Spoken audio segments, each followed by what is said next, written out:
घुलनशील एनपीके 05234 अगर आप स्प्रे करने जा रहे हैं तो आप सोच रहे हैं कि हम अपनी आलू की फसल में घुलनशील एनपीके 05234 का स्प्रे कब सही समय पर करें और कितनी मात्रा में हम अपने आलू की फसल में घुलनशील एनपीके 05234 का स्प्रे करें। स्प्रे अगर हम कर देते हैं तो उसके क्या फायदे हमारे आलू की फसल में देखने को मिलते हैं, इस वीडियो में हम इस टॉपिक पर चर्चा करने वाले हैं। परंतु उससे पहले जो किसान भाई हमारे इस चैनल पर नए आए हुए हैं, जो इस वीडियो को पहली बार देख रहे हैं, वो हमारे चैनल को सब्सक्राइब अवश्य करना है, ऑल नोटिफिकेशन पर क्लिक करना है, जिससे आने वाली वीडियो का उन्हें तुरंत नोटिफिकेशन किसान भाइयों मिल सके। अगर यह वीडियो हमारे फेसबुक पेज पर देख रहे हैं तो फेसबुक पेज को फॉलो अवश्य करना है। किसान भाइयों, हमारे टेलीग्राम ग्रुप का नीचे लिंक डिस्क्रिप्शन में दिया हुआ है। अगर छोटी छोटी जानकारी, खेती से संबंधित छोटी छोटी जानकारी, आलू की क्रॉप से संबंधित छोटी छोटी जानकारी अगर जानना चाहते हैं तो हमारे टेलीग्राम चैनल से अवश्य जुड़िएगा, जो नीचे लिंक डिस्क्रिप्शन में दिया हुआ है वीडियो के, वहां से जाके आप जोड़ सकते हैं। किसान भाई, ज़्यादा कुछ ना भटकाते हुए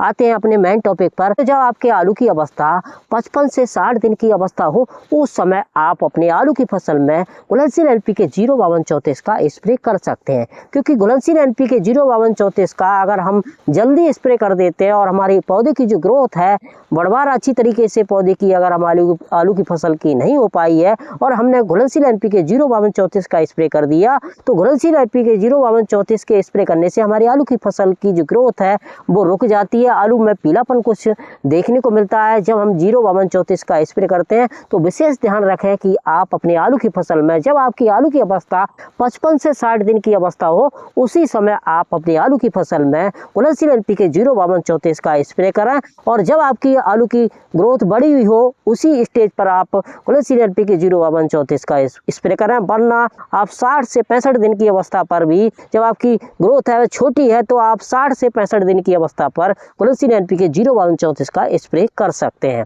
किसान भाइयों, अब बात कर लेते हैं कि घुलनशील एनपीके 05234 का स्प्रे करने से हमें क्या क्या फायदे देखने को मिलते हैं। तो जब हम अपनी आलू की फसल में घुलनशील एनपीके 05234 का स्प्रे कर देते हैं तो हमारे आलू की फसल में जो कंद है उनको बढ़ाने का ये घुलनशील एनपीके 05234 काम करता है।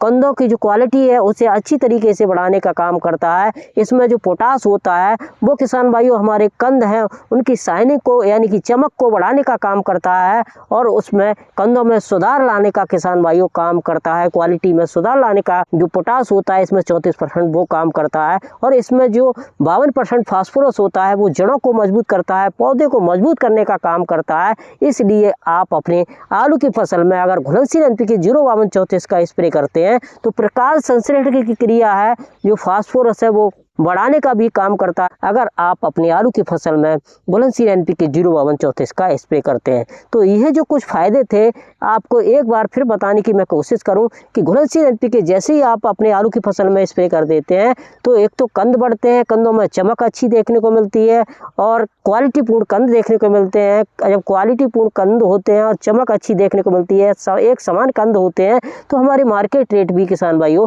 हमें अच्छा मिलता है। तो आप अपने आलू की फसल में घुलनशील एनपीके 05234 का स्प्रे कर सकते हैं। किसान भाइयों, अब बात कर लेते हैं घुलनशील एनपीके 05234 की कितनी मात्रा हम सही उपयोग करें। तो घुलनशील एनपीके 05234 की हमें 1 एकड़ में अगर आप स्प्रे करने जा रहे हैं तो 1 से 1.5 किलो प्रति एकड़ के अनुसार 150 से 200 लीटर पानी में मिलाकर अगर शाम के समय अगर इसका स्प्रे कर देते हैं या दोपहर में ओस छूटे हुए आप स्प्रे कर देते हैं तो हमारे आलू की फसल में ये बहुत ही बेहतरीन तरीके से 1 से 1.5 किलो जो इसकी सही डोज है, इस डोज पर अगर आप 150 से 200 लीटर पानी में मिलाकर स्प्रे अपने आलू की फसल में करते हैं तो इसके बेनिफिट आपकी आलू की फसल में बहुत अच्छे देखने को मिलते हैं। आप सेकंड स्प्रे आप घुलनशील एनपीके 05234 का फंजीसाइड के साथ और इंसेक्टिसाइड के साथ मिलाकर अवश्य कर सकते हैं। किसान भाइयों, ये कुछ छोटी सी जानकारी थी घुलनशील एनपीके 05234 के बारे में कि कब हम घुलनशील एनपीके 05234 का अपनी आलू की फसल में स्प्रे कराएं